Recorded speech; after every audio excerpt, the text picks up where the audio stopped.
Të dashur qytetarë të kryeqytetit, ja që ka po ndodh këtu në qendër të kryeqytetit, në sheshin George Bush, me presion nga ministri i punëve të brendshme, me presion nga ministri i kulturës, i detyrojnë edhe i shfrytëzojnë këtu policinë që na ndërprejnë punimet.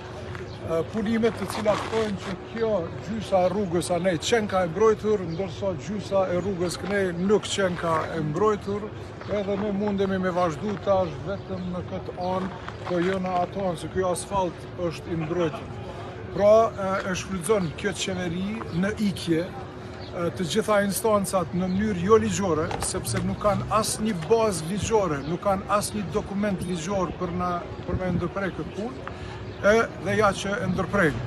Edhe nuk ja unin që humbin kohë për qytetarët, për fëmijët tanë, pra për aspekte puro politike na penturojnë të zbatimin e punimeve në sheshin George Bush. Ne do të vazhdojmë me punë, edhe normal që do të tregojmë edhe kallëzime penale për të gjithë ata që na pengojnë zhvillimin e kryeqytetit. Faleminderit.